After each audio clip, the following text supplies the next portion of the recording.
C'est bon, la crise entre l'Algérie et la France, après une trêve de quelques semaines, avec l'espoir d'obtenir la libération de Boualem Sansal, Bruno Retailleau, le ministre français de l'Intérieur, repart à l'attaque et brise la glace. Une partie de la classe dirigeante française en a marre. Bruno Retailleau, il a donné une interview hier au Figaro dans laquelle il explique que maintenant il ne va pas se taire, qu'il relance les mesures contre les autorités algériennes, qu'il va cibler les membres de la nomenclature algérienne qui dénigrent la France. Il a lancé même de graves accusations contre un consulat d'Algérie qui est situé à Toulouse, qui aurait donné des papiers à des clandestins. Les Français sont déçus.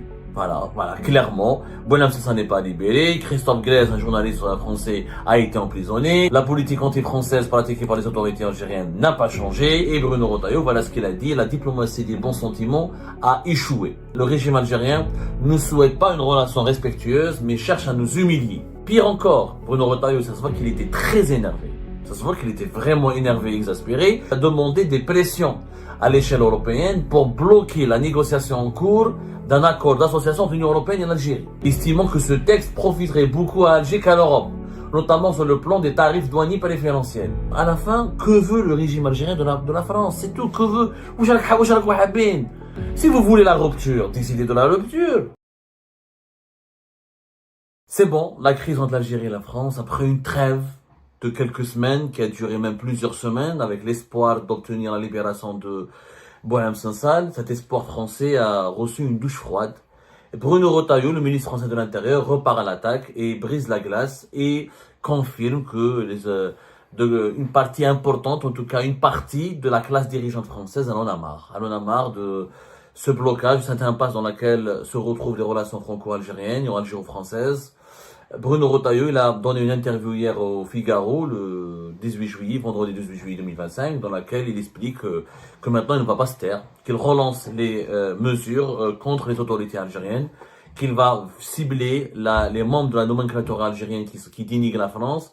Il l'a dénoncé, il a lancé même de graves accusations contre un consulat d'Algérie qui est situé à Toulouse, qui aurait donné des papiers à des clandestins, à des faux papiers. Il a même accusé de participer quelque part à la promotion de l'immigration clandestine en France de la part d'un consulat de l'État algérien. Ce sont des graves accusations, mais commençons par le début.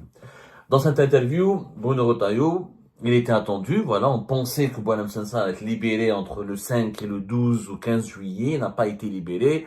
Les autorités françaises ont bien compris que les intermédiaires, que les émissaires du régime algérien qui leur avaient communiqué la promesse de remettre en liberté Boualem Sansal, finalement cette promesse ne sera pas tenue. Et les Français sont déçus. Voilà, clairement. Boualem Sansal n'est pas libéré. Christophe Glaise, un journaliste français, a été emprisonné. La politique anti-française pratiquée par les autorités algériennes n'a pas changé. Donc nous sommes dans une impasse. Et Bruno Retailleau, voilà ce qu'il a dit. La diplomatie des bons sentiments a échoué. La diplomatie des bons sentiments, elle a échoué. Pendant de longues semaines, a-t-il dit dans son interview au Figaro, je me suis tué pour n'obérer aucune chance de libération de Boualem Sansal. Me force est de constater qu'aujourd'hui, il faut revenir à la fermeté. Mes forces est de constater qu'aujourd'hui, il faut essayer autre chose, revenir à la fermeté, se recentrer sur la défense de nos intérêts. Le régime algérien ne souhaite pas une relation respectueuse, mais cherche à nous humilier. C'est très grave comme phrase de la part d'un ministre français de l'Intérieur. Le régime algérien ne souhaite pas une relation respectueuse, mais cherche à nous humilier. Force est de constater qu'il faut revenir à la fermeté. Et Bruno Retailleau ne s'est pas arrêté là, puisque il a promis d'adopter des mesures très concrètes contre les intérêts de l'Algérie, les intérêts des autorités algériennes en France. Alors, Bruno Retailleau, en tant que ministre de l'Intérieur, il dirige le plus important, un ministère régalien. Il a le rang même de pratiquement vice-premier ministre. On l'a déjà expliqué, c'est l'un des piliers du gouvernement actuel français. Il a affirmé dans les colonnes du Figaro qu'il entend cibler les membres de la nomenclature algérienne coupables à ses yeux de dénigrement de la France. Il a demandé à ses services de préparer plusieurs mesures pour empêcher la venue, l'établissement ou la circulation en France des membres de la nomenclature impliqués. Les membres, c'est-à-dire que les personnes qui sont liées au régime algérien, dont les enfants, les parents, ou les personnes qui ont une certaine influence, ou qui sont proches des autorités algériennes, mais qui participent à des opérations de dénigrement, qui accusent la France, qui l'insultent, qui la diffament, qui la calomnient régulièrement, seront identifiés par les services du ministère de l'Intérieur français. Le ministère de l'Intérieur français a plusieurs services, notamment la DGSI, les services de l'enseignement intérieur, il y a les services de l'enseignement de la police, il y a les renseignements territoriaux, il y a la gendarmerie, même la gendarmerie française a son propre service de renseignement. Donc il a une 4 à 5 même, je dirais, services de renseignement, entre police, gendarmerie, DGSI, etc., qui vont donc être utilisés pour identifier, et je pense que c'est surtout le ministre de l'Intérieur français s'appuie sur la DGSI, la Direction Générale de la Sécurité Intérieure française, pour préparer une liste de ces membres de la classe dirigeante algérienne qui insulte la France, qui la dénigre, mais qui veulent venir en France pour passer leurs vacances, ou pour s'établir, ou pour obtenir des cartes de séjour, etc. Ça sera fini. Bruno Retailleau a menacé encore une fois de mettre fin aux accords migratoires de 1968. Il dit que si cet accord n'a pas été abrogé, il le fera, ça sera abrogé après. Parce qu'il a bien compris que Emmanuel Macron est contre cette option de toucher aux accords de 1968, de décembre 1968. Bruno Retailleau a dit que si ça se fait pas pendant ce quinquennat qui finit en 2027, ça va se faire après, lors de la prochaine présidentielle. Donc Bruno Retailleau explique bien que le problème avec les autorités algériennes et avec l'Algérie ou le régime algérien est appelé à durer. Il risque donc de se poser sur la table et jusqu'au prochain président français. C'est très inquiétant. Ça veut dire que la crise entre les deux pays va connaître des remous et plusieurs épisodes. Ce feuilleton va durer jusqu'au-delà de 2027. C'est catastrophique pour les intérêts de la France et les intérêts de l'Algérie. C'est catastrophique pour les intérêts mutuels des deux pays. Et c'est catastrophique pour tous les Français et tous les Algériens qui ont des liens importants avec les deux pays. Donc, pire encore, Bruno Retailleau, ça se voit qu'il était très énervé. Ça se voit qu'il était vraiment énervé et exaspéré. Il est parti jusqu'à demander des pressions à l'échelle européenne pour bloquer la négociation en cours d'un accord d'association entre l'Union européenne et l'Algérie, estimant que ce texte profiterait beaucoup à Alger qu'à l'Europe, notamment sur le plan des tarifs douaniers préférentiels. Il est parti jusqu'à demander une pression sur les autorités de l'Union européenne pour exclure l'Algérie d'un accord d'association, donc pour mettre un terme aux relations de bon voisinage et de partenariat entre l'Algérie et l'Union européenne. Ça veut dire que la crise française, Bruno Retailleau veut l'étendre à l'échelle européenne et impliquer l'Union européenne. La France, vous le savez, je n'ai pas besoin de le rappeler, est l'un des cœurs battants de l'Europe, l'un des piliers de l'Union européenne avec l'Allemagne, l'Italie et l'Espagne. Et donc c'est une influence.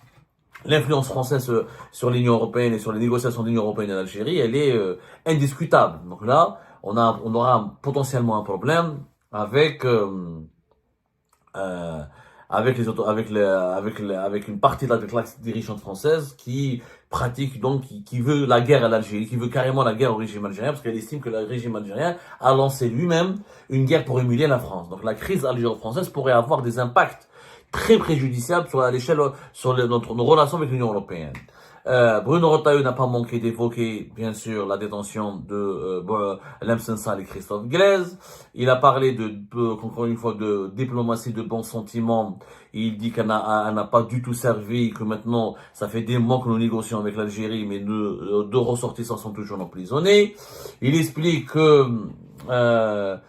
ça doit changer, cette politique doit changer. Sa prise de position a rapidement suscité la polémique, y compris en France, puisque le ministre des Affaires étrangères, Jean-Noël Barrot, s'est senti très visé par les critiques de Bruno Retailleau. Il a publié un message sur ex-Twitter, où il dit qu'il n'y a pas de diplomatie de bon sentiment, ni de diplomatie du ressentiment, il y a juste la diplomatie. Donc ça prouve qu'il y a un grand désaccord entre Bruno Retailleau et le ministre de l'Intérieur français et le ministre de l'Intérieur des Affaires étrangères, Jean-Noël Barrot, concernant l'approche qu'il faut adopter à l'égard des autorités algériennes. Il faut savoir que Bruno Retailleau n'est pas président de la République. En tout cas, pas encore. Il a des ambitions politiques, mais son pouvoir aujourd'hui est relatif en France. Mais malgré la relativité de son pouvoir en tant que ministre de l'Intérieur, il n'est pas Premier ministre, il n'est pas président de la République française, il n'en demeure pas le moins, il est pratiquement vice-premier ministre. Il est, on va dire, l'un des piliers de ce gouvernement et l'un des personnages politiques les plus puissants de France aujourd'hui. Donc Bruno Retailleau, peut-être que à son échelle, en enclenchant de nouvelles mesures fermes contre les intérêts algériens en France, il peut faire mal à l'Algérie. Il peut faire mal au régime, il faut être tout à fait sincère. Peut-être que sa politique ne pourrait pas être fortement déstabilisatrice. peut-être qu'elle ne sera pas fatalement destructrice ou fatalement fatalement dangereuse pour le régime algérien. Mais Bruno Retailleau se prépare pour 2027. Il en parle lui-même, le prochain quinquennat, etc. Il a des ambitions politiques. Il a été élu récemment en 2025 à la tête des Républicains. Sans le parti des Républicains, il n'y aura pas de coalition au gouvernement. Le gouvernement s'appuie essentiellement sur le soutien de ce parti de la droite. Donc son départ en tant que ministre de l'Intérieur est très peu probable. Par contre, il pourrait... en tant que ministre d'État, ministre de l'Intérieur, il a une certaine marge de manœuvre et dans son secteur, il peut bien sûr bloquer la circulation, la venue, le renouvellement des cartes de séjour, la coopération sécuritaire et lancer des enquêtes sur énormément de personnalités liées au régime algérien. Donc il a un pouvoir de nuisance à l'égard du régime algérien. Quand les partisans du régime algérien disent que Bruno Retailleau ne peut rien faire, il est isolé, et c'est qu'un pingouin, et il déverse son venin, il est l'Algérie. Non, on n'est pas dans l'émotion, là on est vraiment dans la géopolitique, dans la tactique. Sur le plan tactique, Bruno Retailleau peut faire mal à quelques intérêts à l'Algérie. Il ne pourrait peut-être pas déstabiliser entièrement l'Algérie ou le régime algérien, mais il pourrait faire mal et il pourrait, naturellement, c'est un acteur qui compte dans les relations franco-algériennes. À moins que Emmanuel Macron essaie de le dégager, mais il ne le pourra pas parce qu'il n'a pas de majorité au Parlement et que Bayrou est attaché, l'actuel Premier ministre, il a de bonnes relations avec Bruno Retailleau, que le départ de Bruno Retailleau pourrait signifier la chute du gouvernement français actuel et donc de nouvelles élections législatives anticipées, donc une nouvelle crise politique. Donc, pour les beaux yeux de l'Algérie, Emmanuel Macron ne pourra pas pousser au limogeage ou décider de limoger Bruno Retailleau. C'est le Premier ministre qui doit le faire. D'ailleurs, c'est pas le président de la République, même si juridiquement, constitutionnellement, peut-être qu'Emmanuel Macron a encore cette possibilité-là. L'Algérie est obligée de composer dans ses relations avec la France avec Bruno Retailleau au moins jusqu'à 2027. Dans le contexte actuel, il faut vraiment qu'il y ait un rebondissement majeur ou un rebondissement miraculeux pour ne pas composer avec Bruno Retailleau, pour essayer de mettre à l'écart Bruno Retailleau. Ça va être très compliqué. Franchement, ça va être très compliqué. Maintenant, est-ce que Bruno Retailleau, il a raison sur tout? Bien sûr qu'il n'a pas raison sur tout. On va dire qu'il n'a peut-être pas raison sur tout. Mais attention, il a raison que... en fait, il ne s'agit pas d'avoir raison, d'avoir tort. Ben, quand il accuse le consulat de Toulouse de délivrer des centaines de passeports à des clandestins et qu'il va donner, il a dit qu'il annonce qu'il va donner une instruction au préfet de ne pas reconnaître ces documents pour la délivrance des titres de séjour parce que ces passeports ont été distribués dans des conditions contestables. Là, je ne sais pas s'il a raison ou pas, il faut une enquête pour déterminer. Au niveau de certaines de ces accusations, il faudrait vérifier les faits pour lui donner raison ou lui donner du tort. Mais concernant le timing, ça se voit qu'il a été poussé à bout. Je rappelle que ce sont les autorités algériennes qui ont promis aux autorités françaises et qu'au plus haut niveau du pouvoir français, ils ont confirmé que des intermédiaires et des émissaires attitrés du pouvoir algérien leur ont promis que Boualem Sansal sera remis en liberté. Là, à la veille du 5 juillet, Christophe Glaise, journaliste français incarcéré, condamné à 7 ans de prison ferme pour l'apologie du terrorisme, alors qu'il n'est qu'un journaliste qui est venu faire du reportage sur la GSK, en Kabylie. Et Boualem Sansal, non seulement il sort pas, mais sa peine a été confirmée et elle a été maintenue, il ne sort pas. Donc Tebboune a décidé de narguer la France. Donc le régime algérien, en fait les dirigeants français sont complètement désorientés, ils ne comprennent plus rien. Même les partisans de l'Algérie, ils sont perdus. D'un côté, dès le départ, il faut être sincère. Je ne veux pas libérer Boualem Sansal, tu le dis. Je ne veux pas le libérer. Dans ce cas-là, mais pourquoi mettre en prison Christophe Glaise? S'il n'y avait que Boualem Sansal, qui causait problème, on aurait pu mettre que Boualem Sansal en prison et on oublie l'histoire. Et pourquoi condamner Christophe Glaise à 7 ans de prison? Alors qu'il était sous contrôle judiciaire, il n'était même pas sous mandat de dépôt. Alors, pour des échanges avec d'anciens responsables du MAC en 2015. Ça veut dire qu'on veut cibler la France. Donc, les autorités algériennes ont un problème avec les autorités françaises. Ce n'est pas un problème avec Boualem Sansal, c'est un problème avec la France. Quand tu pratiques une politique hostile à la France, à un moment donné, il faut s'attendre à que la classe dirigeante française réagisse. Là, on a compris, on l'a même dit nous sur Algérie Part, depuis pratiquement la mi-juin, depuis même les 3 dernières semaines du mois de juin et début du mois de juillet, une instruction a été communiquée clairement par Emmanuel Macron à tous les dirigeants politiques français. L'Élysée a contacté pas mal de forces politiques françaises et de partis politiques français pour qu'ils arrêtent de critiquer le régime de Tebboune. Qu'ils arrêtent de critiquer Tebboune et les dirigeants algériens. Pensant que ce geste d'apaisement, même les médias français, BFM a déprogrammé un documentaire, une enquête extrêmement accablante sur l'affaire MLDZ, la presse, CNews, le journal de dimanche, ils ont quand même significativement réduit leur critique à l'égard des autorités algériennes et des dirigeants algériens, et Emmanuel Macron a convaincu tout ce beau monde que c'est pour la bonne cause, c'est pour la libération de Boualem Sansal. Sauf que voilà, on est le 19 juillet, Boualem Sansal n'a pas été libéré. Donc, Emmanuel Macron a été humilié, et la France et les dirigeants français se sont humiliés. Maintenant, les extrêmes, quand je dis les extrêmes, est-ce qu'il faut classer Bruno Retailleau parmi les extrêmes? Oui et non. C'est un débat. Après, il est ministre de l'Intérieur français. Bon, ça c'est son ami, etc. Je sais qu'il ne faut pas confondre la raison d'État avec les raisons personnelles, mais lui, il est critiqué par l'Algérie, donc il est dans son rôle. L'Algérie, ça lui a permis quand même de devenir la crise entre l'Algérie et la France. Elle a été bien instrumentalisée par Bruno Retailleau pour qu'il devienne patron des Républicains. Et puis voilà, il relance, voilà. Donc il n'y a plus de prétexte pour se taire. Enfin, il n'y a plus de prétexte pour faire taire Bruno Retailleau.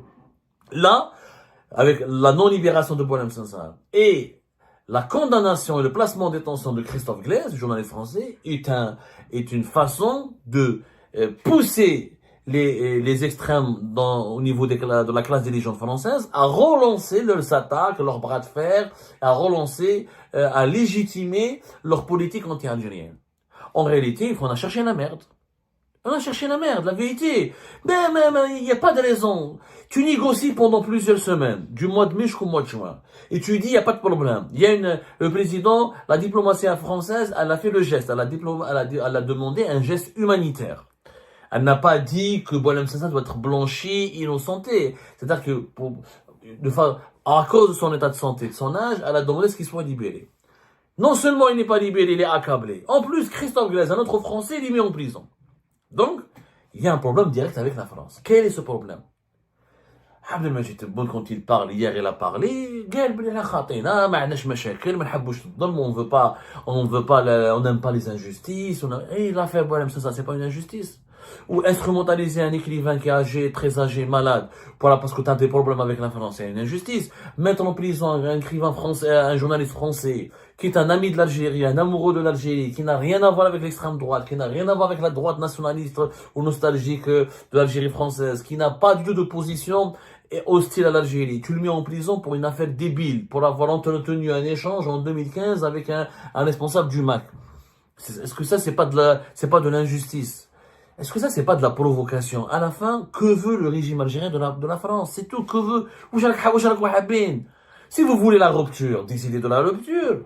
Mais qu'est-ce que vous voulez que... En fait, j'ai l'impression que les dirigeants algériens pensent qu'ils veulent le départ, ils pensent que Macron va finir par convaincre Bruno Retailleau de partir. Bruno Retailleau ne va pas partir. Bruno Retailleau, il prospère, il devient puissant et influent. Grâce à ça, plus la crise entre l'Algérie et la France dure, plus lui, il devient rayonnant, plus populaire, parce que il se présente comme le Trump français, comme celui qui défend la France et sa sécurité contre le méchant régime algérien. Ça lui a réussi.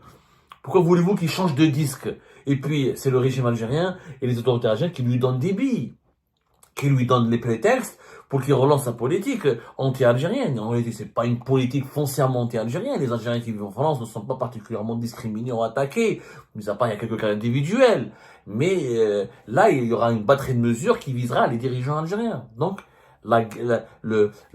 l'été, on va malheureusement commémorer, ou célébrer, commémorer, ça c'était pas célébrer, on va que le premier anniversaire de la crise algéro-française, le 30 juillet 2025, on est à quelques jours.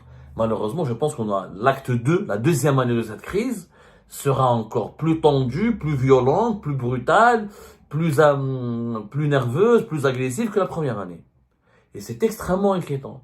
Il n'y a pas de volonté sincère dans les deux, je sais pas si dans les deux camps il n'y a pas de volonté sincère, parce que, franchement, les autorités françaises, de juin à juillet, elles ont fait un geste. Bruno Retailleau, il s'est tué. Comment il s'appelle, Éric Ciotti a retiré un projet de loi contre les accords de 68. Les médias français se sont calmés. BFM a déprogrammé un documentaire.